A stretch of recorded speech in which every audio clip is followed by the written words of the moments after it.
The evil mother-in-law. Dima's heart fluttered with a mixture of nervousness and excitement as she stood outside the humble thatched roof hut where her husband Jomo's mother, Mama Zuri, had taken ill.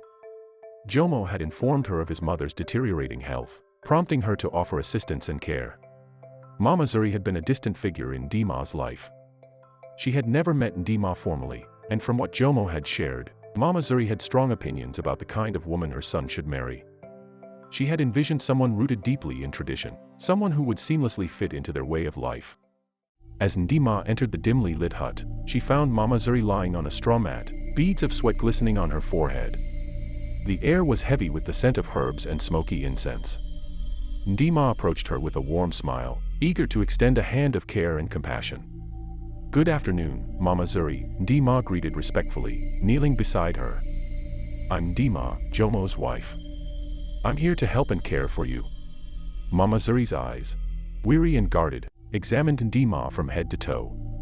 She offered a curt nod, acknowledging Ndima's presence but revealing nothing of her thoughts.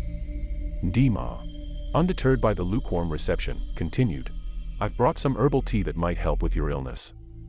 Would you like some?" The corners of Mama Zuri's lips twitched as she frowned. She accepted the tea and took a sip, the bitterness of the herbs contorting her face momentarily. "Thank you," Mama Zuri muttered, her tone revealing neither gratitude nor warmth. Ndima knew that she needed to tread carefully. It was evident that Mama Zuri was a woman who was hard to please. She held an unyielding grip on her son's life and, by extension, his marriage. The clash of cultural values was already manifesting. Each day in Dima's new life unfolded in a relentless cycle of chores, each task a stark reminder of the thankless existence she endured in her mother-in-law's home. Dawn would barely break when Dima, weary from the restless night before, would rise from her straw mat. Her first duty was to light the fire, its flickering flames casting long shadows across the courtyard. With skills honed from countless mornings of repetition, she prepared the morning meal, the scent of simmering porridge filling the air. As the sun climbed higher, she turned her attention to the pile of laundry that never seemed to dwindle. With soap and river water, she scrubbed the family's clothes against the worn stones by the riverbank. The relentless scrubbing had taken its toll on her once smooth hands, now rough and chapped. But her duties didn't end there. She would assist Mama Zuri in bathing, gently pouring water over the frail woman and lathering her with care. Her hands moved with a tenderness that belied the exhaustion that had become her constant companion. Ndima knew that the day's most crucial task was ensuring her mother-in-law ate. Mama Zuri's appetite had waned with her illness, and coaxing her to take even a few spoonfuls of the nourishing porridge became a daily battle. It required patience and persistence, and Dima was relentless in her determination to see her mother-in-law regain her strength. As the sun reached its zenith, Mama Zuri would often complain of aches in her back and legs. Dima would kneel by her side, her fingers working tirelessly to rub away the discomfort. Each stroke, each soothing touch, was an offering of love and care, given without expectation of gratitude. In the afternoons, when the heat was most oppressive, Dima would venture into the fields. The land needed tilling, and her efforts were a vital contribution to the family's sustenance. Under the unrelenting sun, she plowed the earth, sweat dripping from her brow as she planted seeds that would one day bear fruit. As the sun dipped below the horizon, casting the village in shadows, Ndima's exhaustion reached its peak. Her body ached, her spirit wilted, and all she longed for was the solace of sleep. The days had blurred into weeks, and while Mama Zuri showed signs of improvement, Ndima had become a mere shadow of her former vivacious self. The sacrifice she had made, the unceasing toil, and the relentless pursuit of acceptance had exacted a toll that left her drained and depleted. As Mama Zuri's health gradually improved, Ndima couldn't help but wonder if the cost of her devotion had been too high. She had given her all, but in the process, she had lost a piece of herself. The night was still, and as Ndima made her way to bid her husband Jomo and his mother goodnight, she stumbled upon a conversation that shattered the facade of family unity.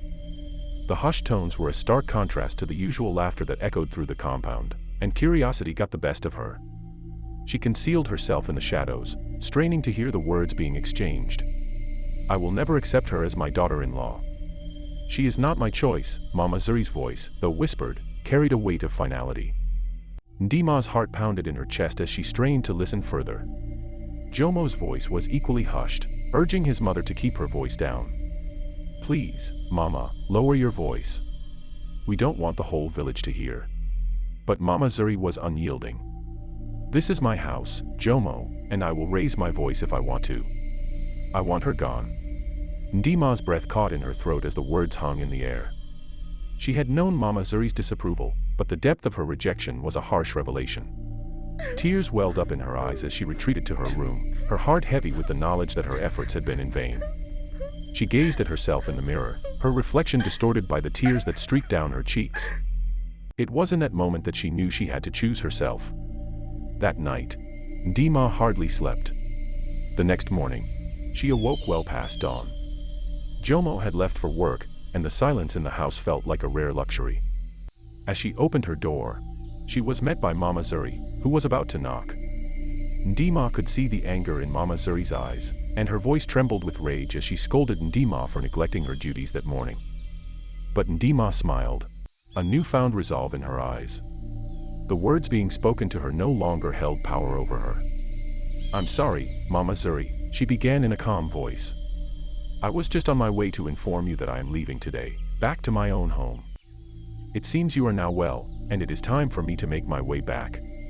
Mama Zuri's panic was palpable. "Does Jomo know about this?" she interjected. Ndima remained composed. "No, it's something I decided last night." Mama Zuri attempted to sway her with promises of acceptance and more time, but Ndima had found her voice. "Love and acceptance are given freely, Mama Zuri. One does not need to work for it as I have done these past months." With those words, Ndima shut the door behind her, leaving Mama Zuri outside, shouting in anger and disbelief. Ndima blocked out the noise and continued to pack her bags, knowing that her journey back to her own home was a step towards choosing herself. Ndima had learned an invaluable lesson. Sometimes, abuse is shrouded in the guise of disapproval, tradition, and seniority. It is only when one truly respects the sanctity of human life that they are able to extend kindness and empathy to all, regardless of cultural differences, race, or differing opinions. Ndima's trials and tribulations had molded her into a stronger, wiser woman. Through her own painful experience, she had come to understand the importance of self-worth and the need to stand up against oppression, even when it came from those closest to her. She had discovered that true acceptance came from within, and no amount of external validation could replace the strength that came from choosing oneself. Jomo, confronted with the consequences of his silence, realized the depth of his love for Ndima. He chose to stand by her side once again, ready to support her as she forged her own path. Together, they learned that love was not about appeasing others' expectations but about choosing each other, flaws and all. Thank you for watching our story, The Evil Mother-in-Law, and we hope you enjoyed it. What lessons did you draw from this story? Share your thoughts with us in the comments below. Don't forget to subscribe and be part of the tribe.